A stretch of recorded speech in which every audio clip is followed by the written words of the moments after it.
தாய் தமிழ் உறவுகளுக்கு அன்பு வணக்கம். நான் உங்கள் தமிழாயுதம் ஆதி தீபக். மறதி என்பது ஒரு நோய் அப்படின்னு நம்ம எல்லாருமே அறிவோம். இந்த மறதி தமிழ் சமூகத்துல எந்த அளவுக்கு ஒரு தாக்கத்தை ஏற்படுத்தியிருக்கிறது அப்படிங்கிறத நீங்க பார்க்கலாம். 2021 தேர்தலில் திராவிட கட்சியிலான அதிமுகவும் திமுகவும் மாறி மாறி கவர்ச்சி திட்டங்களையும் வாக்குறுதியிலும் கொடுத்து தேர்தலை சந்திச்சாங்க. நாம் தமிழர் கட்சி முற்று முழுவதுமாக தமிழ் தேசியத்தையும் தற்சார்பு பொருளாதாரத்தையும் மக்களாகிய உங்களையும் நம்பி தனிச்சு போட்டிட்டோம்.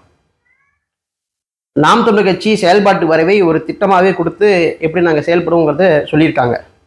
இவர்கள் கவர்ச்சி திட்டங்களை கொடுத்து மக்களை கவர்ந்தார்கள். நாம் நம்பி வாக்கு செலுத்தணும் மக்கள். சரி, அவர்கள் கொடுத்த வாக்குறுதிகள் எல்லாம் நிறைவேற்றினார்களா? அவர்கள் வாக்குறுதிகள் எல்லாம் நம் வாழ்க்கைக்கு பயன்பட்டதா? இல்லை அவர்களின் வாக்குறுதிகள் நமக்கு வாய்க்கரிசியானதா என்பதை தான் நம்ம பார்க்கணும். சரி, முதன்மையாக ஒன்று சொல்லலாம். மது விலக்கு.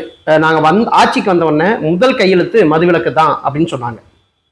அக்கா கனிமொழி அவர்கள் கூட ஒரு இடத்துல சொல்லியிருப்பாங்க, இளம் விதவைகள் அதிகமாக இருக்கிறது தமிழ்நாட்டில் தான், அதை ஒழிக்கணும் அப்படிங்கிற மாதிரி சொல்லியிருந்தாங்க. சரி, மது விலக்க படிப்படியாக அமல்படுத்துவோம், எங்கள் ஆட்சியின் முடிவில் முழுமையான மதுவிலக்கு அமல்படுத்தப்படும்னு சொன்னாங்க. அதை செஞ்சாங்களா? இன்னைக்கு ஒரு வேலைக்கு போற ஒரு குடும்பத்தோட தலைவர் வீட்டுக்கு போய் சம்பாதிச்ச பணத்தை முழுமையா தன் மனைவியிடமோ இல்லை அம்மாவிடமோ இல்லை அந்த வீட்டை பராமரிக்கிறவங்கிட்ட கொடுக்க முடியுதா? போற வழியிலே டாஸ்மார்க்ல பாதி பணத்தை செலவழிச்சுட்டு தான் போறாங்க. அப்ப எவ்வளவு தாய்மார்கள் தாலி அறுத்துட்டு இருக்கீங்க? ஆளுங்கட்சியாக ஒரு கட்சி இருக்கும்போது அதை குறித்து பேசுற நீங்க ஆளுங்கட்சியாக மாறிய பின்பு அதுல லாபம் பாட்டை தான் பாக்குறீங்க. பாட்டிலுக்கு 10 ரூபா 15 ரூபான்னு. இது என்ன? இப்படி ஒரு பிரச்சனை. இதை நாம மறந்து கடந்து போயிட்டு இருக்கோம் மக்கள். 2வது பிரச்சனை, நீட் தேர்வு. இந்த நீட் தேர்வு எத்தனை உயிர்களை காவு வாங்கியிருக்கு, அனிதா தொட்டு இன்று வரை. அப்ப எண்ணற்ற உயிர்களை காவு வாங்கி இந்த நீட்டை ரத்து பண்ற ரகசியம் எங்களுக்கு தான் தெரியும்னு ஒருத்தர் உடான்ஸ் விட்டாரு. உடான்ஸுங்கும் போது நீங்க தெரிஞ்சிருக்கணும், உடான்ஸ் உதயநிதி அவர்கள். அவருக்கு ஒரு பட்டமே நம்ம இப்படியே கூட கொடுத்துடலாம். உடான்ஸ் விடுறது தான் ஒரு வேலையை. எங்களுக்கு தெரியும்னாரு. கொஞ்ச நாள் கழிச்சு காலங்கள் கலந்தோட அந்த ரகசியம் என்ன என்ன என்ன என்னன்னு கேட்டு நம்ம சலிச்சு போய் அந்த ரகசியம் அவருக்கே தெரியாதுன்ட்டார். அதிமுக ஆட்சி என்ன சொன்னாரு?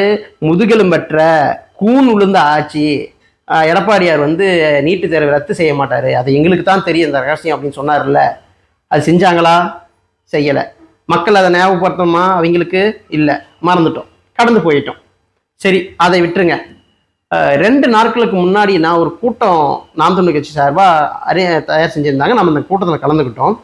அன்றைக்கு அந்த நாளில் காலையிலேருந்து மதியம் ஒரு 3 மணி வரைக்கும் ஒரு மண்டபத்தை பிடிச்சிக்கிட்டாங்க, ஒரு இடத்துல பந்தல் போட்டாங்க, ஒரே கூட்டம். உங்களிடம் ஸ்டாலின்னு சொல்லிட்டு இதெல்லாம் வச்சுக்கிட்டு பெண்கள் படைப்படையாக கிளம்பி போகிறாங்க. எங்கப்பா போகிறீங்க அப்படின்னு கேட்டதுக்கு, இந்த மகளிர் உரிமை தொகை, கலைஞர் உரிமை தொகையா அது, அந்த தொகை 1000 ரூபாய்க்கு நாங்கள் பதிவு பண்ண போகிறோம் அப்படின்னாங்க. ஏமா 4.5 வருஷம் ஆயிடுச்சுமா, இப்போ தான் பதிவு பண்ண போகிறீங்களா அப்படின்னா. ஆமாம், விடுபட்டவங்களுக்கு இப்போ தான் சேர்க்குறாங்களாம், நேற்று வீட்டிலே அழைச்சிட்டு போனாங்க, இன்னைக்கு போகிறோம் நாங்கள் அப்படின்னு. ஏமா அது விடுபட்டவங்க இல்லைம்மா, ஏமாற்றப்பட்டவர்கள். அப்படி தான் நீங்கள் எடுத்துக்கணும். எப்படி ஏமாற்றப்பட்டவர்கள். 2021 தேர்தல் அறிக்கையில் மகளிர் உரிமை தொகை கலைஞர் மகளிர் உரிமை தொகைன்னு சொல்லுவாங்க, அதை எல்லாருக்கும் இருக்கு அப்படிங்கிற மாதிரி பொதுமையா சொன்னாங்க. எல்லாரும் வாக்கு செலுத்திட்டீங்க. அதன் பிறகு தகுதியுள்ள மகளிருக்கு மட்டும்தான் வழங்குவோம்னு சொல்லி இந்த 4.5 வருஷத்தை ஓட்டிட்டாங்க. இப்ப உங்ககிட்ட அந்த 6 மாசத்தை பணம் கொடுத்து அந்த வாக்கை வாங்குறதுக்காக திருப்பியும் ஏமாத்துறதுக்கு இந்த கோமாளி வேஷம் போட்டு வராங்க. நீங்களும் பரபரையா கலந்து போறீங்க. கேட்கணும்ல கேள்விய, 4.5 வருஷமா ஏன் எங்களுக்கு கொடுக்கல? அப்ப நின்று போன அரியர்ஸ் தொகை, அரியர்ஸ்னா மிச்சம் இவ்வளவு காலமா நின்ன தொகையும் சேர்த்து எங்களை அக்கௌண்ட்ல போடுவீங்களா அப்படின்னு கேட்கணும்ல. கேட்க மாட்டீங்க. நீ என்ன செய்வது? இது ஒரு மறதி நோய் நமக்கு. இப்படி கடந்து போயிட்டே இருக்கிறோம். இப்படியாக கடந்து போக அரசியலமைப்பு சட்டத்துல பொதுப்பட்டியலில் இருக்கிற கல்வித்துறையை மாநில பட்டியலுக்கு மாற்றுவோம், அதுக்கு தொடர்ந்து ஒன்றிய அரசை வலியுறுத்துவோம் அப்படின்னு சொன்னாங்கல்ல. அதை செஞ்சாங்களா? செய்யலை. அதுக்காக ஏதாவது திட்டங்கள், ஏதாவது குழுக்கள் போட்டு நிறைய எதாவது பண்ணுவோம் அப்படின்னு எப்ப பாரு இந்த ஆட்சியில குழு போடுவாங்கல்ல, அதை போட்டாங்களா? அதுவும் போடலை.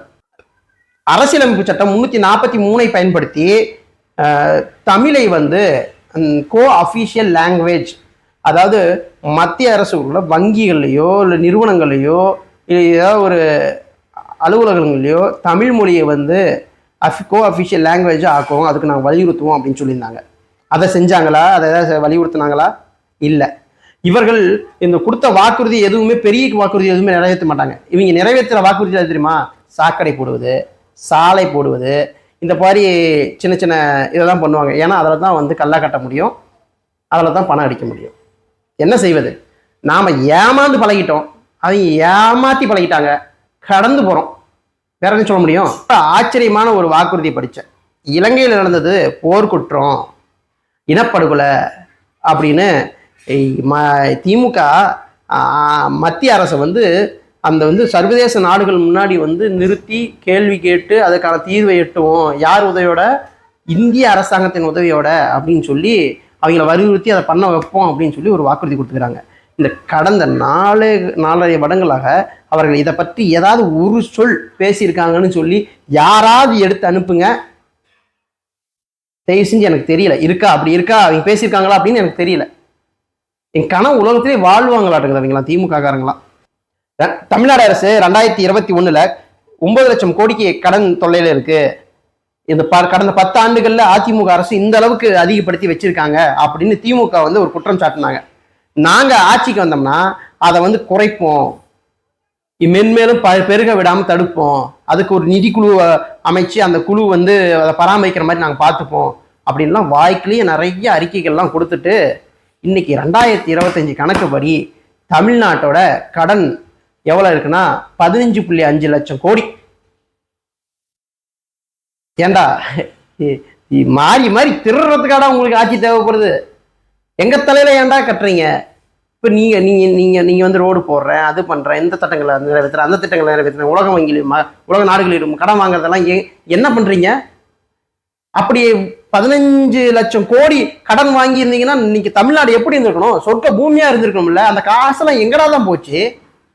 எங்க போச்சு? நாளை பிறக்க இருக்கிற குழந்தையின் தலை மீது கடனை சுமத்தி வச்சிருக்காங்க இந்த ஆட்சியாளர்.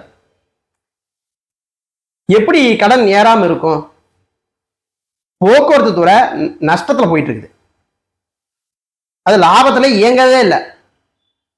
அப்ப மகளிருக்கு பயணச்சீட்டு இலவசமா கொடுக்குறீங்க. ஒரு நஷ்டத்துல இயங்குற ஒரு போக்குவரத்து துறைய எப்படி இலவசம் கொடுக்க முடியுது? மகளிர் கேள்வி கேட்டுக்கணும்ல, இவ்வளவு கஷ்டத்துல போயிட்டு இருக்குது, நானே கடன் வச்சிருந்தா இன்னொருத்தர் கடன் தர மாட்டேன், இலவசமாவும் உன்னை கூட்டு போக மாட்டேன், எப்படியா நீ என்னை இப்படி கூட்டு போற அப்படின்னா இதை காட்டி ஒரு கடனை வாங்கி அந்த கடனை என் மேல சுமத்துவ, நீ ஃப்ரீயா போயிடுவ உன் பாக்கெட்ல பணத்தை சொல்லிட்டு. இது மக்கள் புரிஞ்சுக்கணுமா இல்லையா? புரிஞ்சுக்கிறது இல்லை. அது மட்டும் இல்ல, போக்குவரத்து துறை இல்லாம மொத்தம் 84 பொதுத்துறை இருக்குது. அந்த பொதுத்துறையில் முக்காவாசி இது நஷ்டத்துல தான் ஓடிட்டு இருக்குது. ஆனா ஒண்ணு மட்டும் கல்லா பயங்கரமா கட்டிட்டு இருக்குது, இதை டாஸ்மார்க்.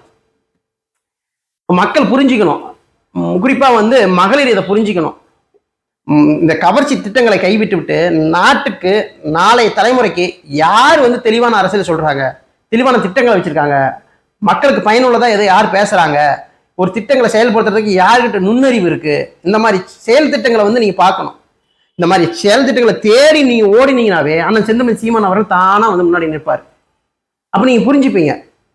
ஆனா இதெல்லாம் கடந்து போய்கிட்டு மறந்து போய்கிட்டு இருந்தீங்கன்னா உங்களை காப்பாத்துறதுக்கு சீமானால மட்டும் இல்ல சிவனாலையும் முடியாது. நன்றி.